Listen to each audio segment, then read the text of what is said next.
Like, nobody is going to convince me that this woman has not gone underneath the knife. Like, yes, she has gotten her nose done. Her skin is bleached. KMichelle looks completely different. It's okay. They all go through this metamorphosis. Just call a thing a thing. Is she running from blackness? I'm not sure. Has she changed? Externally, yes. Is she still the same person inside? I don't know. Who is KMichelle?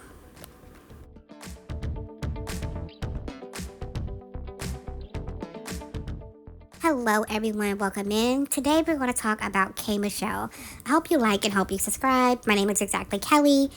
Well, the podcast is called Exactly Kelly, and I hope you guys enjoy it. Today, we're going to talk about KMichelle. There was so much hype, so much build up around this woman coming on the show and how she was going to dominate. I think people overhyped KMichelle coming on the show. I am a fan of hers, and so I have watched her go from love and hip hop to a country singer, and I know she has been fighting very hard against the stigma of being attached to love and hip hop. And I feel like that really weighs down on her. Love and Hip Hop, if you guys don't know, was a TV show that she was on, and she was one of the more popular people on the show. Her music did well there. There was a time when Love and Hip Hop was a good show, but let's be honest, people did look at it like that's kind of one of those ghetto ratchet hood shows. And KMichelle said, I'm a country singer. I have a degree in yodeling. People were rooting for her to do and be the best woman she could be. So towards the end, you just saw that it became too much. It became too toxic. And she walked away from it. But I also think people admired her because she was honest about having a BBL. It was silicone dust to the body. She was one of the first women to talk about the BBL infections, like famous women talk about the BBLs, infections you can get from it, how it can make you sick. Her story transcended everywhere, and people really loved her for it, her honesty, her bravery, and she left on a high note, I think. So to see her come back, I knew her energy would be different.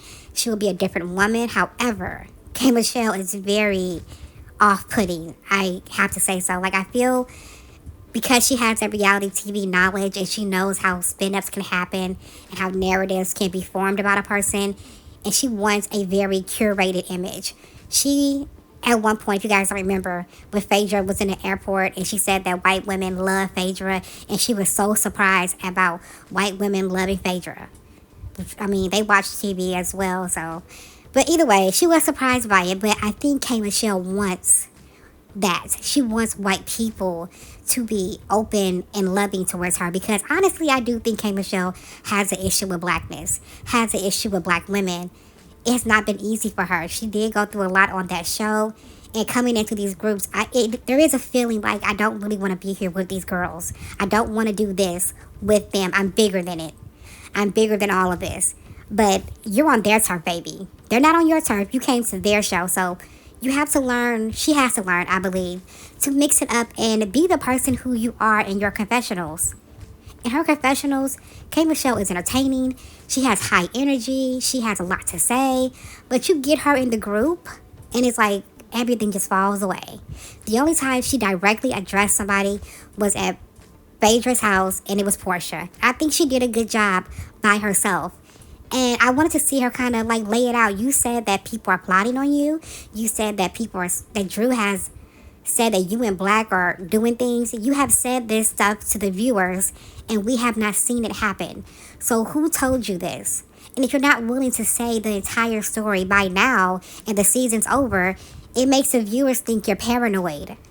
And I don't think she's paranoid. I think somebody dropped a bug in her ear.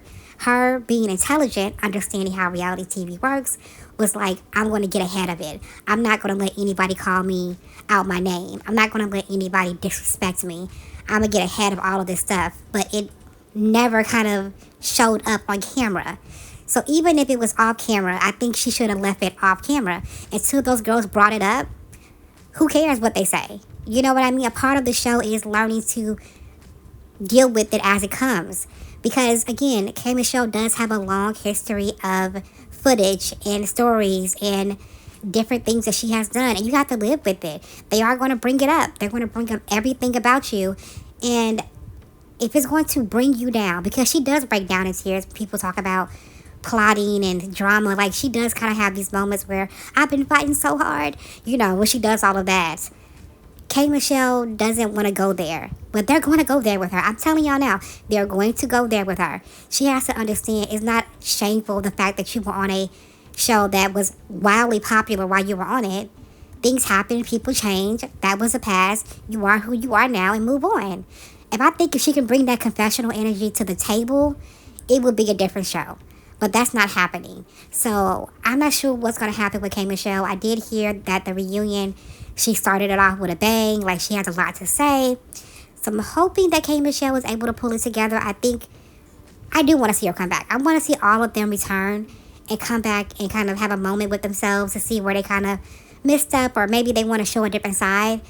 I want to see her come back because I know she's good TV. But this whole control thing, KMichelle, you got to let it go. Just let the show be the show, and then go home, make your money, and don't worry about it. So let me know what you guys think, and I will catch you on my next one.